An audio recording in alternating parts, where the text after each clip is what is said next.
오늘은 마태복음 8장을 함께 하시겠습니다.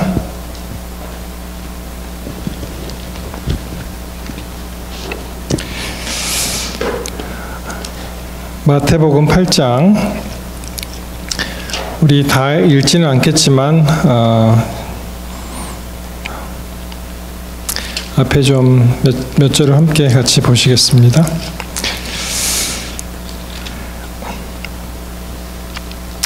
예수께서 산에서 내려오시니 허다한 무리가 좇으니라. 한 문둥병자가 나와 절하고 가로되 주여 원하시면 저를 깨끗게 하실 수 있나이다 하거늘 예수께서 손을 내밀어 저에게 대시며 가라사대 내가 원하노니 깨끗함을 받으라 하신대 즉시 그의 문둥병이 깨끗하여진지라.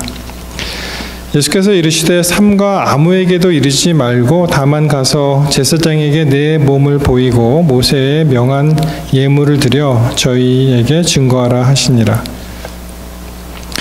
예수께서 가버나움에 들어가시니 한 백부장이 나와 가로되 주여 내 하인이 중풍병으로 집에 누워 몹시 괴로워하나이다. 가라사대 내가 가서 고쳐주리라. 백부장이 대답하여 가로되 주여 내 집에 들어오심을 나는 감당치 못하겠사오니 다만 말씀으로만 하옵소서. 그러면 내 하인이 낫겠삼나이다. 나도 남의 수하에 있는 사람이요 내 아래도 군사가 있으니 이더러 가라 하면 가고 저더러 오라 하면 오고 내 종더러 이것을 하라 하면 하나이다. 예수께서 들으시고 기이 여겨 좇는 자들에게 이르시되 내가 진실로 너희에게 이르노니 이스라엘 중 아무에게서도 이만한 믿음을 만나보지 못하였노라. 또 너희에게 이르노니 동서로부터 많은 사람이 이르러 아브라함과 이삭과 야곱과 함께 천국에 앉으려니와 나라의 본 자손들은 바깥 어두운 데 쫓겨나 거기서 울며 이를 갈미 있으리라.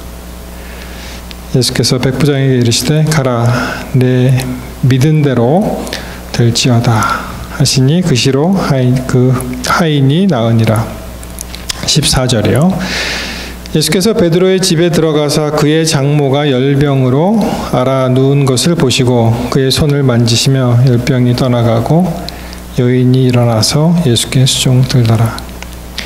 저물매 사람들이 귀신 들린 자를 많이 데리고 예수께 오거늘 예수께서 말씀으로 귀신을 쫓아내시고 병든 자를 다 고치시니 이는 선지자 이사야로 하신 말씀에 우리 연약한 것을 친히 담당하시고 병을 짊어지셨도다 함을 이루려 하심이더라.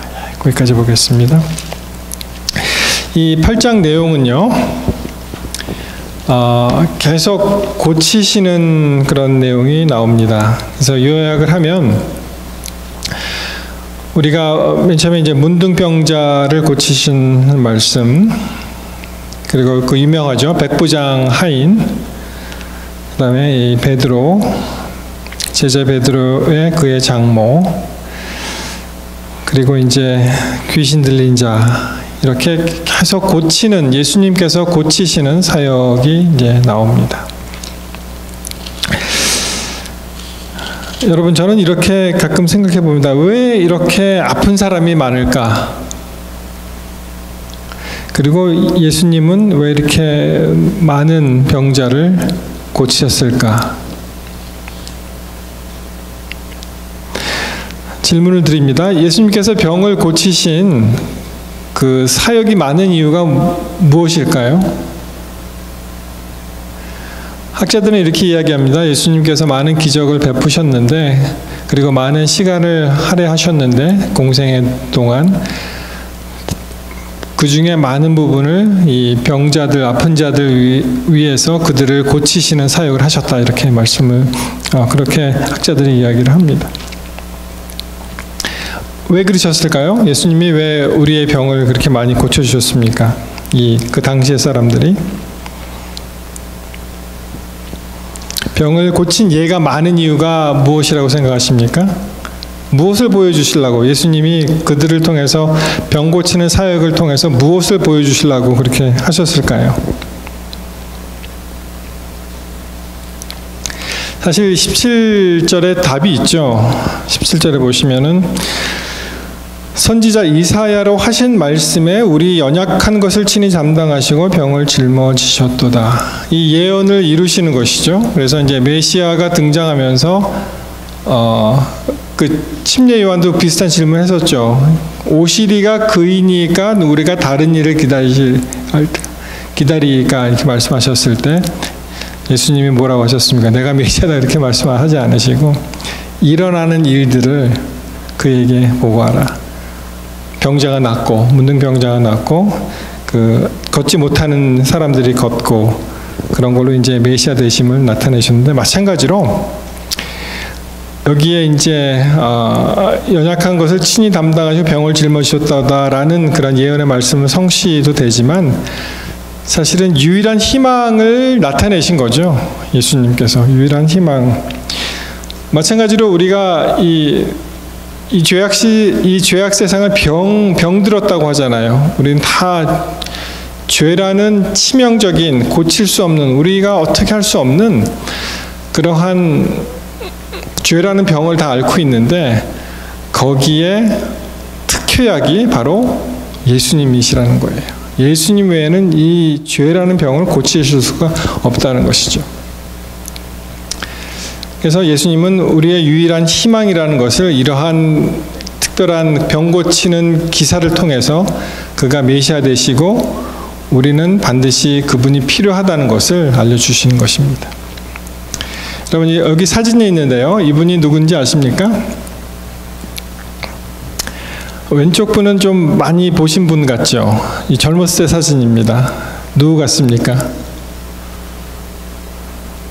우리가 보통 이 파이프 담배 이렇게 시가죠. 시가 이렇게 피면서 좀 늙은 모습을 보는데 왼쪽 분이 처칠이에요. 처칠. 그리고 오른쪽 분이 그 페니실린을 발명한 그 발견한 이제 발명이 맞습니까? 발견이 맞습니까?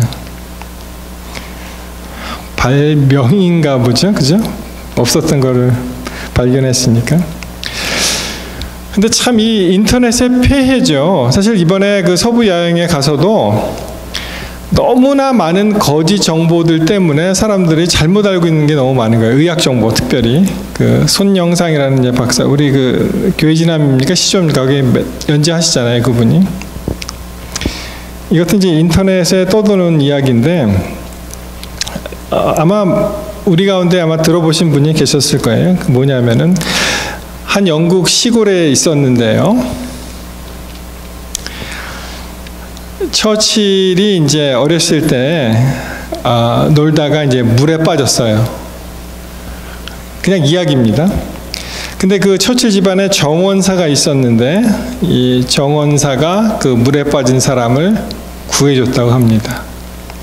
그래서 이 처칠은 이제 명문가 집안이니까 이제 두 사람이 이제 친구가 되었는데, 그럼 내 소원이 무엇이냐 이렇게 얘기했을 때, 내가 의학 공부를 하고 싶지만 돈이 없어서 할 수가 없습니다.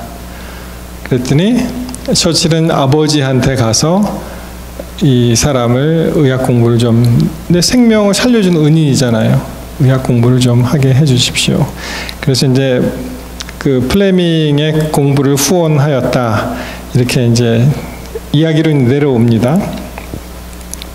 근데 나중에 이제 한참 세월이 흐른 다음에 처칠이 2차 세계대전에 나치 독일에 맞서서 이제 막 그 영국의 이제 수장으로서 우리가 견디자, 이기자, 대항하자라고 했을 때 이분이 이제 병에 걸리게 되죠. 그래서 이제 거의 죽을 뻔했는데 때마침 발명한 그 페니실린에 의해서 그분이 살았는데, 플레밍이 이제 페니실린을 발명했잖아요. 그래서 이 사람이 처칠을 2번이나 살렸다. 그래서 평생 이렇게 은혜를 베푸니까 그 은혜를 다시 이렇게 받는 그런 일이 있다라고 이제 막 인터넷에 떠도는 얘기들이 있었습니다. 그것이. 근데 사실은 그것이 사실은 아니에요. 그런 게 있으면은 정말 아름다운 미담으로 이제 전해져 내려올 것인데, 왜냐하면은 처칠의 나이가 1874년에 태어났거든요. 그리고 이분이 1965년에 돌아가셨는데, 이 알렉산더 플레밍이라는 사람은 1881년에 태어났습니다. 그러니까 7살밖에 차이가 안 나요. 그러니까 처칠이 12살에 만약 물에 빠져서 죽을 뻔했다면 7을 빼면은 몇 살입니까? 5살인가요? 그렇게 되나요? 그러니까 도저히 이게 말이 안 되죠. 그래서 뭐 다른 그 번역본을 보면은 처칠 그 플레밍의 아버지가 구해줬다 뭐 이렇게 또 전해져 내려오는 그런 이야기가 있는데, 근데 두 번째는 처칠의 고향은 그 옥스포드 샤이어라고 합니다. 근데 플레밍의 고향은 스코틀랜드래요. 그러니까 이게 나라가 다른 거예요. 어떻게 보면은. 그러니까 같은 고향도 아니었고, 처칠을 고친 것은 페니실린이 아니고요, M&B라는 회사에서 나온 술파이다진이라는 그런 약이었다고 합니다. 그래서 처칠의 폐렴 치료가 페니실린이 아니었다. 그리고 이제 무엇보다도 이 이야기가 왜 이렇게 회자가 되었냐 하면은 1994년에 어떠한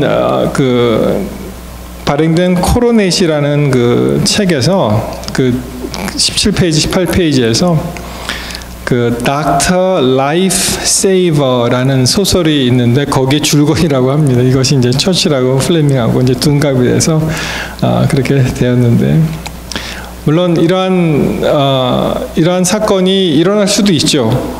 뭐 가능한 일입니다. 그렇지만 바로 이 얘기는 사실에 근거한 것은 아니고요.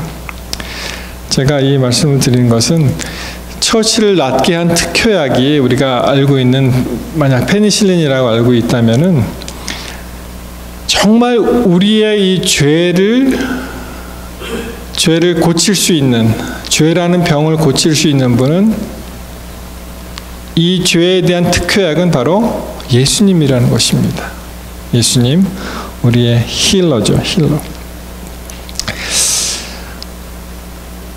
아시는 대로 지난주에 이제 서부 야영에 참석을 해서 쭉 우리 강사들 또 목사님들 말씀 들었고, 그 다음에 이제 때마침 올라온 그 중동부 야영회에 있는 그런 그 영상을 또 보게 되었습니다. 지금 이 사진에서 보이는 이 젊은 의사는요, 사실은 이분을 원래 제 계획대로라면은 건강 강의를 제가 작년에 듣고 감화를 받고 우리 교회를 초청하려고 그랬어요. 사실은 9월에 우리 신영걸 박사님 결국은 오시게 되었는데, 이분하고 연락이 안 됐어요. 제가 연락을 취했는데 답이 없어갖고 또 어떻게 보니까 이제 세월이 흘러서 지나가게 되었는데, 뭐 아이들이 어려요. 한 의학 공부를 했으니까 감안을 하셔야 되겠지만은 아이들이 한 7살, 뭐 4살 이렇습니다. 그러니까 지금 한 40이 간 넘었든지 30대,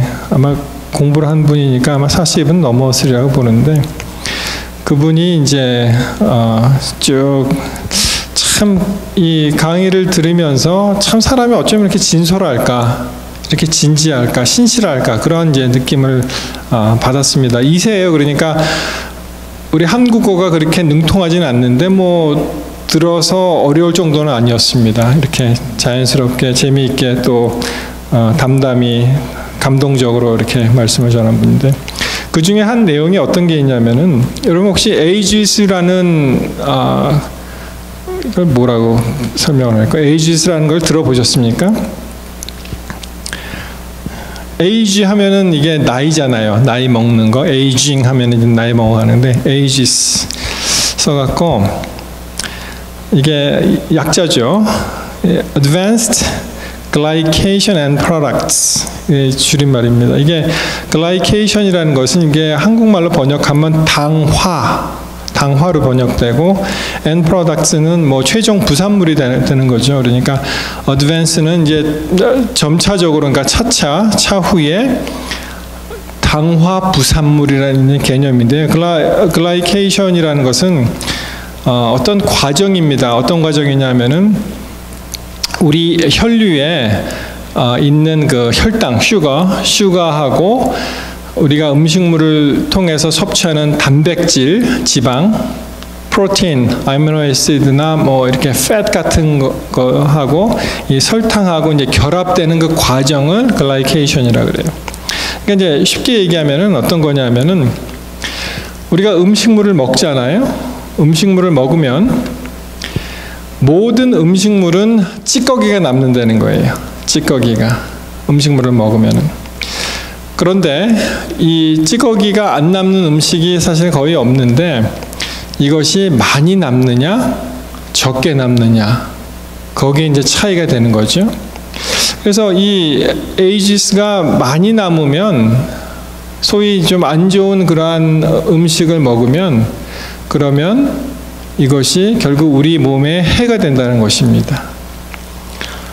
그래서 이제 제가 쭉 그 학술적인 논문도 좀 찾아보고 이분 강의를 듣고 이제 쭉 조사를 좀 해보았었는데요. 이게 이 앞에 다이어트리 그래서 D를 붙이기도 해요. 그러니까 이게 먹는 거에 관련된 거죠. Dietary Advanced Glycation and Products.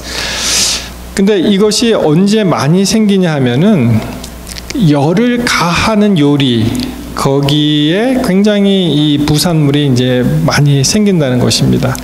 그러면 쉽게 얘기하면은 이 수치가 높아지면 그러면 어떤 결과를 초래하냐면은 사람이 아프게 된대요. 병에 걸리든지 아니면 빨리 늙든지. 그러니까 노화를 촉진시키는, 그래서 결국은 죽게 되는 그런 아주 중요한 개념이더라고요. 우리보다 솔직히 그 육류를 좀 그 역사적으로 많이 한 우리 서양인들을 보면 그러면은 빨리 늙잖아요, 사실.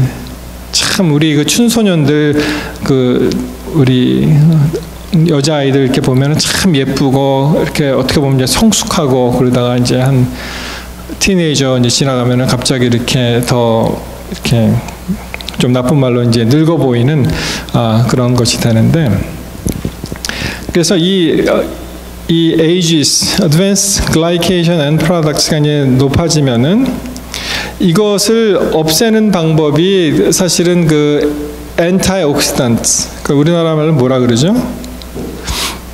항산화제인가요? 그것이 맞습니까? 그거하고 어떤 엔자임을 통해서 이것을 좀 이렇게 좀 수치를 낮추는 경우가 있는데 이 수치가 워낙 높으면 이게 감당을 못 한다는 거예요.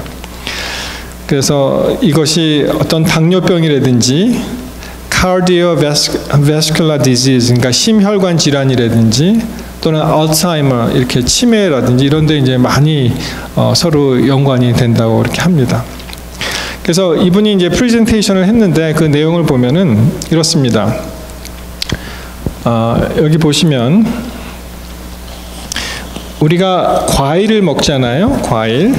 그러면은 예를 들어서 one serving 애플 같은 경우에는 이제 100g을 먹으면 그러면은 이분은 경과된 무효소 당화 말단 이렇게 아마 구글 트랜슬레이터를 돌렸는지 뭐 말이 안 되는 잘 어려운 말을 썼는데 이게 아까 설명드린 건데 이 프루츠 애플을 먹으면은 127 이 단위가 그렇다는 거예요. 127 정도의 그 찌꺼기가 생기는데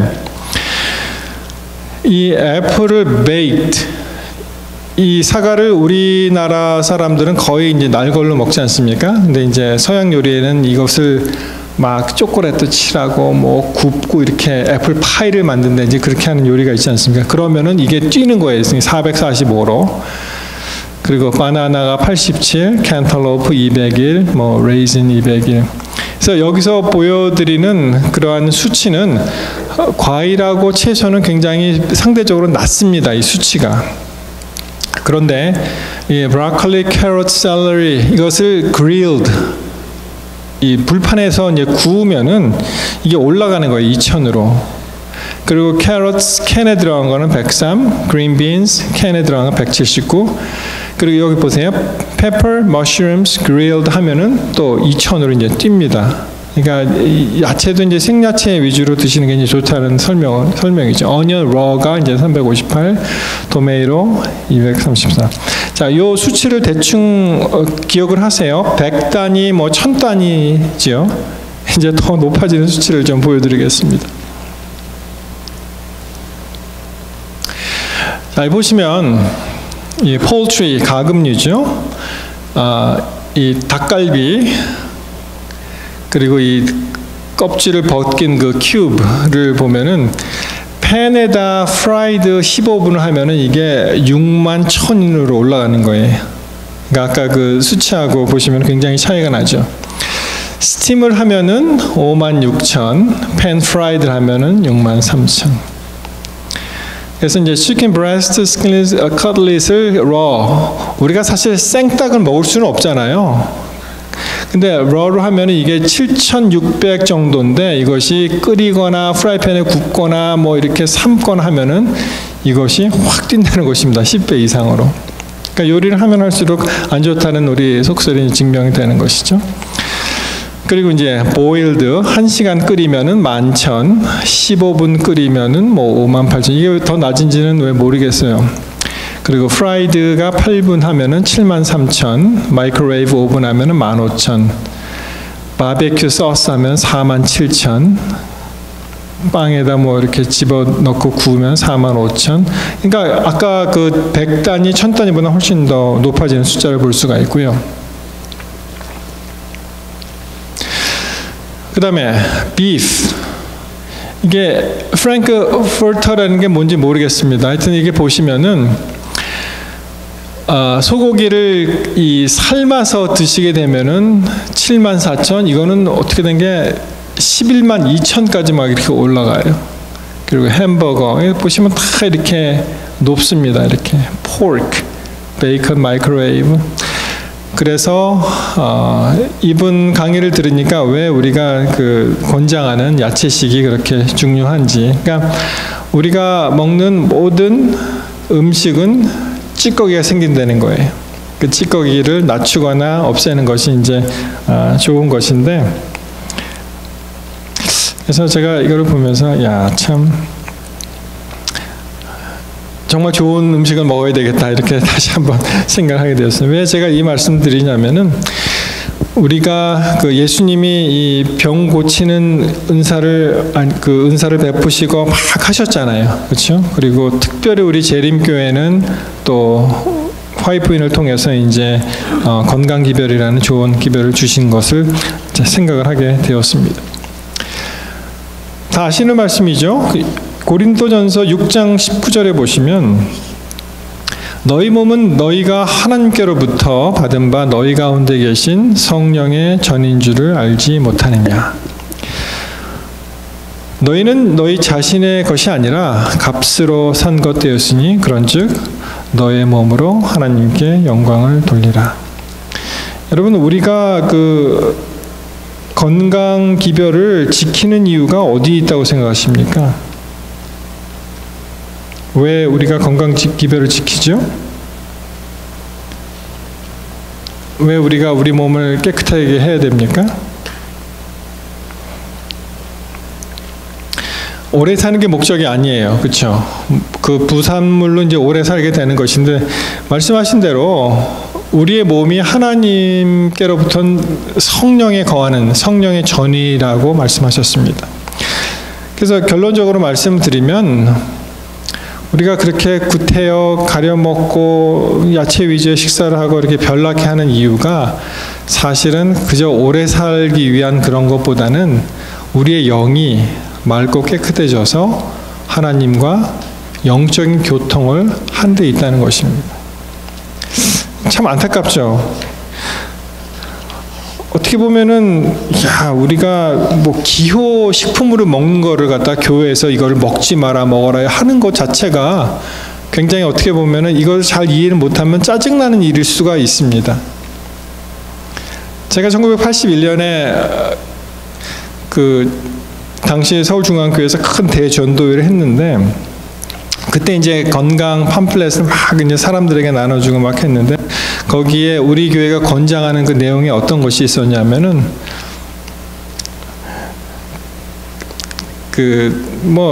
중고등학교 때 이제 환타나 그런 사이다를 마셨나 봐요, 제가.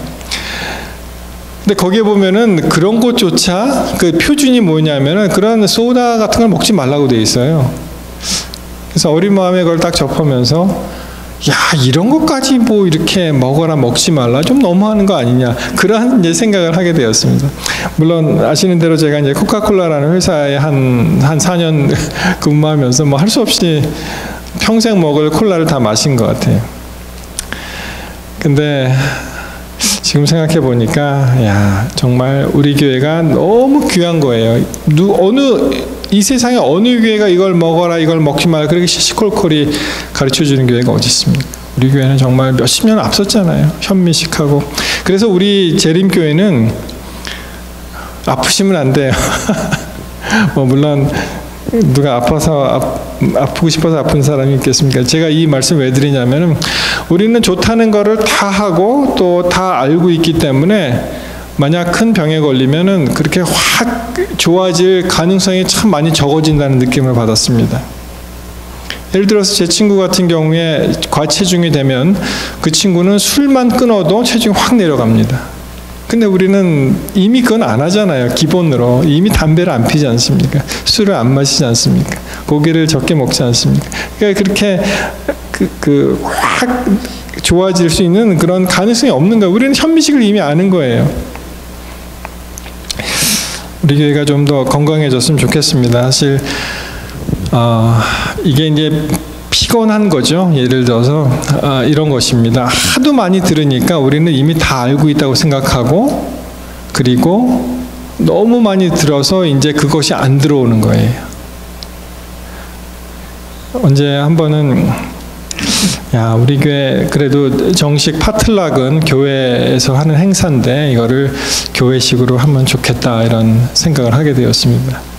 근데 많이 그렇게 육류가 등장하지는 않지만 가끔 이제 등장을 하면은 안타깝게도 그게 제일 먼저 팔리는 거예요.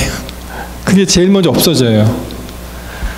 야, 참 이게 딜레마가 아닐 수 없습니다. 이것을 권장하고 못하게 했으면 좋겠는데 현실은 그것이 이제 제일 많이. 그리고 가끔 생일 잔치나 이렇게 크게 이렇게 상을 내시는데 그렇게 나오는 거를 못하게 할 수도 없고, 그래서 제가 가지고 있는 딜레마입니다, 그것이. 자, 출애굽기 15장 26절에 보시면은요. 사실 이 말씀은 저에게 도전을 주는 그런 말씀이었습니다.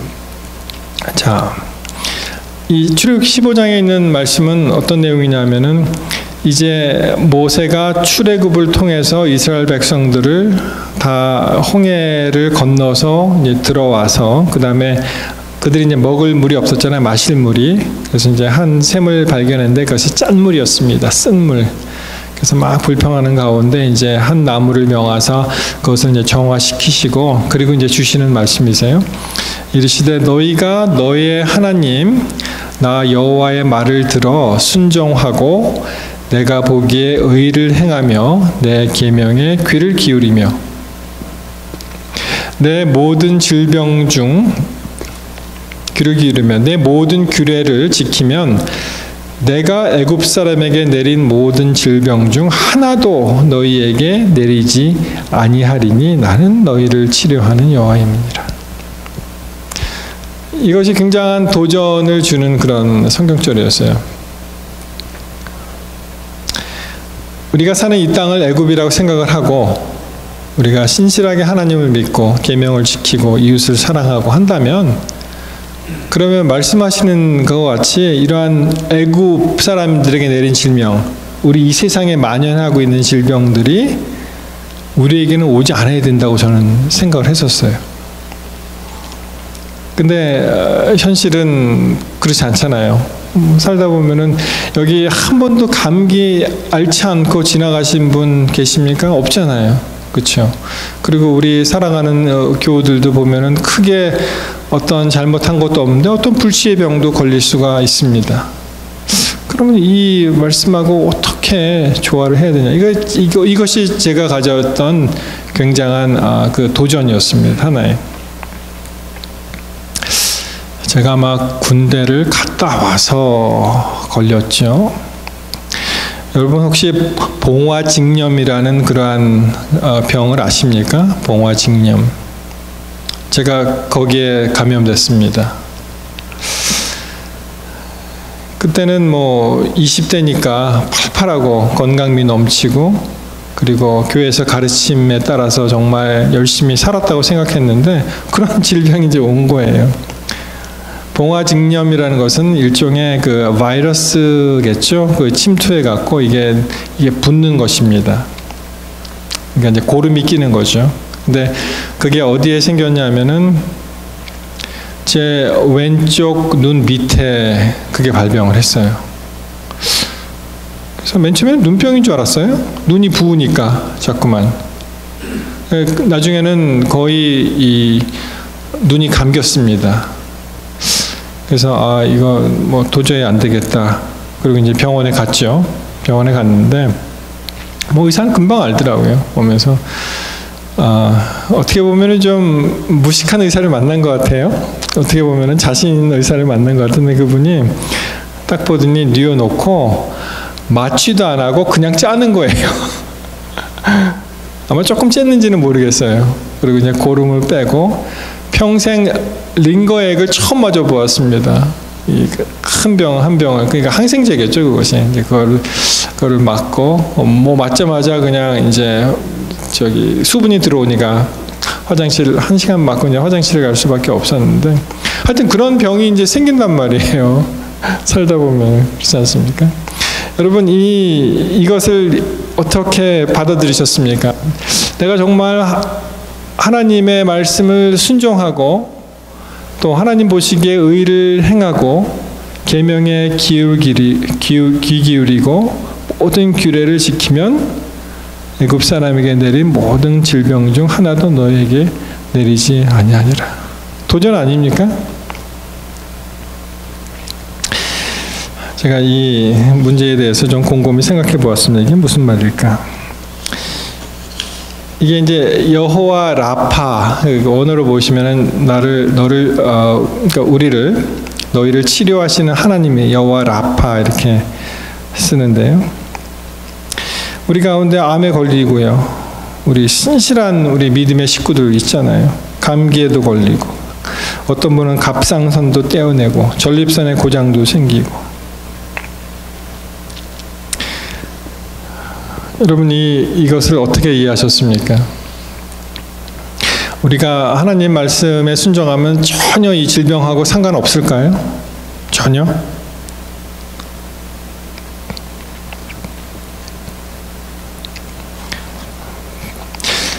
이 말씀을 다시 읽어보니까 저는 뭐 이것을 어떻게 생각했냐면은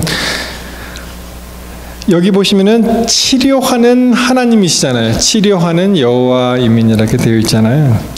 그러니까 병에 안 걸리게 하는 여호와가 아니고 설령 죄악의 세상에 살면서 병에 걸렸더라도 우리 하나님 어떤 하나님이시다?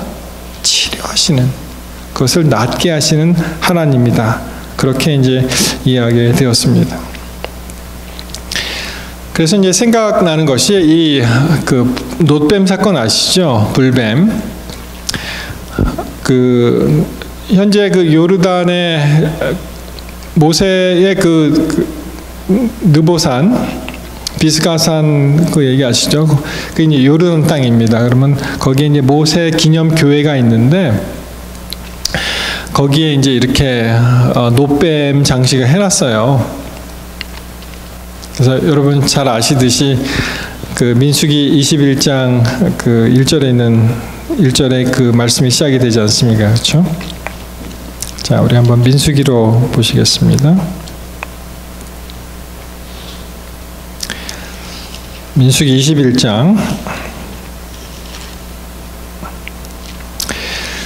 여기 이제 쭉 민수기서에 이제 광야를 이렇게 이제 돌아다니면서 여러 가지 사건들이 많이 겹치죠. 그 중에 이들이 이제 다시 불평을 하기 시작했습니다. 5절에 보시면은 21장 5절에 보시면 민수기 백성이 하나님과 모세를 향하여 원망하되 어찌하여 우리를 애굽에서 인도하여 올려서 이 광야에서 죽게 하는고. 이곳에는 식물도 없고 물도 없고 우리 마음이 이 박한 식물을 싫어한다. 여호와께서 불뱀들을 백성 중에 보내어 백성을 물게 하심으로 이스라엘 백성 중에 죽은 자가 많은지라. 자, 여기 그렇게 되어 있죠. 이 백성들이 모세와 하나님을 향해서 막 원망을 할 때 하나님께서 불뱀을 보내셨다고 말씀하십니다. 근데 사실 이 불뱀을 보내셨다는 것보다 불뱀이 이미 있었습니다. 그렇죠? 그 광야에. 근데 하나님의 은혜가 작동할 때 하나님의 은혜로 그것을 다 막으신 거예요. 막으셨는데 그들이 하나님을 떠나고 원망을 할 때 하나님의 은혜의 손길이 걷어질 때 이 불뱀들이 설쳐서 그들이 이제 심지어는 이제 죽게까지 그렇게 되는 거죠. 여기에 치유약이 뭐가 있었습니까? 8절에 나오죠. 8절에 보시면은 우리 다 아시는 말씀인데 여호와께서 모세에게 이르시되 불뱀을 만들어 장대 위에 달라 물린 자마다 그것을 보면 살리라. 9절 모세가 놋뱀을 만들어 장대 위에 다니 뱀에게 물린 자마다 놋뱀을 쳐다본즉 살더라. 그래서 우리 하나님은 어떤 병에 안 걸리게 하시는 하나님이라기보다는 어떻게 병에 걸렸을지라도 예수님을 쳐다볼 때 하나님을 의지할 때 우리를 살리시는 그런 치료하시는 하나님이다라는 것을 특별히 민수기 이 불뱀 사건을 통해서 분명하게 나타내 주는 것입니다. 우리는 사실 누가 병에 걸려서 죽게 되면은 굉장히 정죄하는 이야기를 많이 합니다. 특별히 우리 교인들은 뭐가 잘못됐대? 이렇게 얘기하고 또 거기 나가서 뭐라고 얘기합니까? 뭘 잘못 먹었대? 이렇게 얘기를 하는 거예요. 혹시 고기 많이 먹은 거 아니야? 이렇게. 근데 그것보다 전에 한번 말씀드린 것 같은데 제가 참 했던 그 미시간에 우리 집사님, 엘더리 집사님 한 분 계셨는데요. 제가 앤드루스에 맨 처음에 갔을 때 뭐라고 그분을 소개했냐면은 제 친한 친구가 뭐라고 하냐면은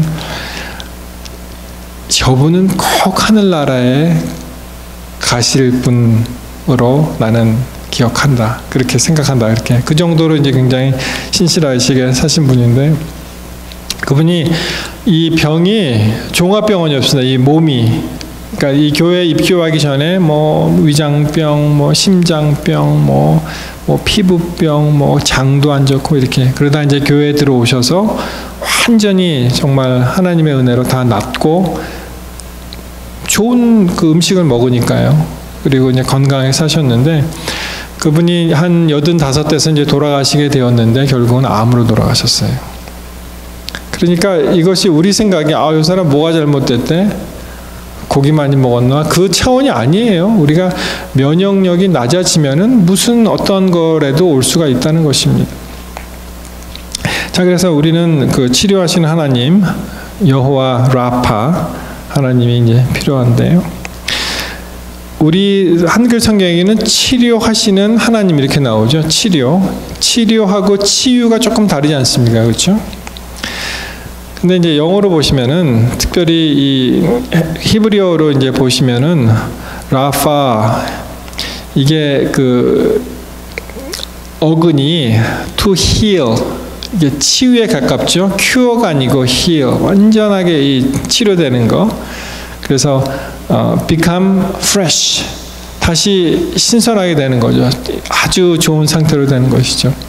저는 그 갓난 아이들, 이 어린 아이들 태어나는 거 이렇게 보면은 좀 철부지 같은 생각을 해요. 쟤네들은 참 좋겠다 이렇게 생각을 합니다. 모든 장기가 다 새 거잖아요.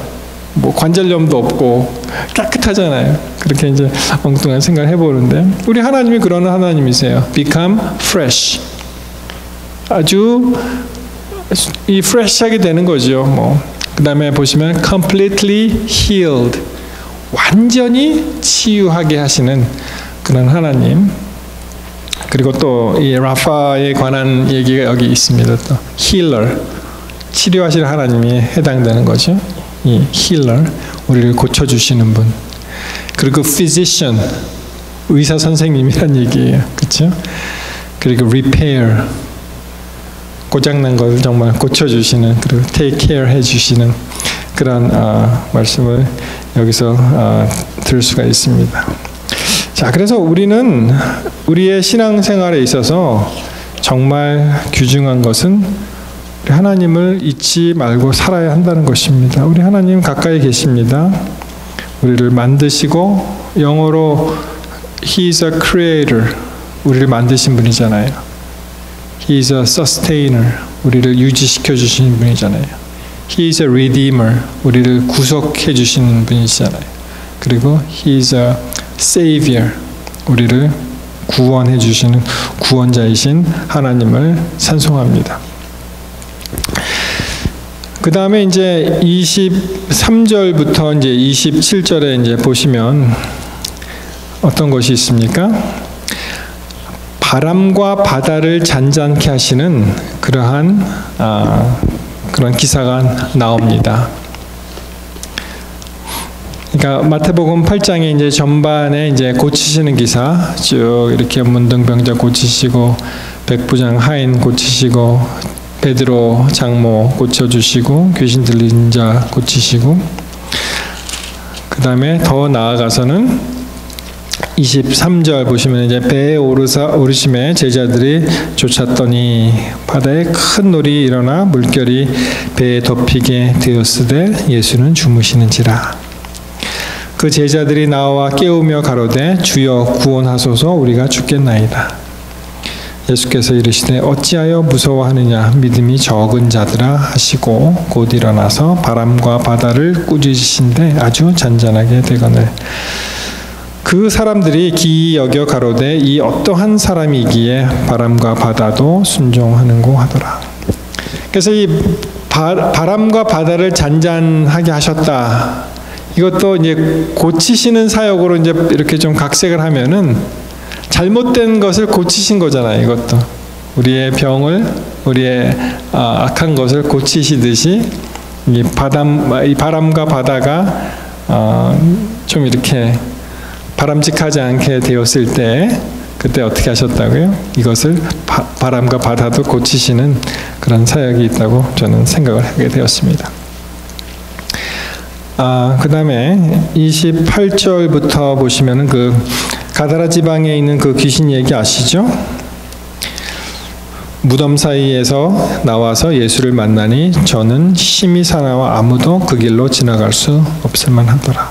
29절 이에 저리가 소리질러 가로되 하나님의 아들이여 우리와 당신과 무슨 상관이 있나이까? 때가 이르기 전에 우리를 괴롭게 하려고 여기에 오셨나이까? 하더니 마침 멀리서 많은 돼지떼가 먹고 있는지라 귀신들이 예수께 간구하여 가로되 만일 우리를 쫓아내실진대 돼지떼에 들여보내소서 한데 저희더러 가라 하시니 귀신들이 나와서 돼지에게로 들어가는지라. 온 때가 비탈로 내리달아 바다에 들어가서 물에서 몰사하거늘 치던 자들이 달아나 시내에 들어가 이 모든 일과 귀신 들린 자의 일을 고하니 온 시내가 예수를 만나려고 나가서 보고 그 지방에서 떠나시기를 간구하더라. 자, 이제 이 귀신 들린 사람 얘기를 하시면서 이 돼지떼가 이제 등장을 합니다. 여러분 이 성경책을 읽으시면서 어떤 생각을 하게 되셨습니까? 왜 예수님께서 이 귀신들로 하여금 돼지떼에 들어가게 하셔갖고, 어떤 학자들은 그래요. 예수님이 수당할 뻔했다는 거예요. 왜냐하면은 수많은 돼지떼들을 바닷물로 이제 보내서 이 재산상 손해가 입혔다는 거죠. 뭐 그렇게 재미있게 얘기하는 사람도 있습니다. 이 구절을 읽으시면서 어떤 점을 느끼셨습니까? 왜 이 돼지를 등장시켜서 이렇게 하셨을까? 궁금하지 않으세요? 돼지는 유대인의 그 율법으로 보면은 굉장히 부정한 짐승이죠. 그리고 먹지도 못하는 것이고, 유대인은 이 돼지를 굉장히 굉장히 이렇게 좋아하지 않는 그런 동물 중에 하나죠. 여러분, 만약 우리의 인생이 우리의 마음대로 예수님 없이, 하나님 없이 살게 된다면 우리의 인생은 바로 이 돼지 같은 인생이라는 것입니다. 이 돼지와 진배 없는 그런 인생을 살게 되는 것이고, 그의 결말이 어떻다고요? 그냥 죽는 거잖아요. 허망하게. 그래서 이 돼지 떼 이야기를 여기서 말씀하신 것 같습니다. 자, 8장을 마무리하면서 이렇게 기억하시면 되겠습니다. 8장은 예수님께서 많은 사람을 고치시는 그러한 장면이 많이 나오는 그런 그 구절이 있구나, 이렇게 기억을 하시고, 그리고 예수님은 많은 사역 중에 특별히 고치시는 사역을 많이 하셨는데, 그 이유는 오직 예수님만이 우리의 죄라는 질병을 고칠 수 있는 특효약이 되실 수 있는 분이다라는 것을 여기서 나타내셨습니다.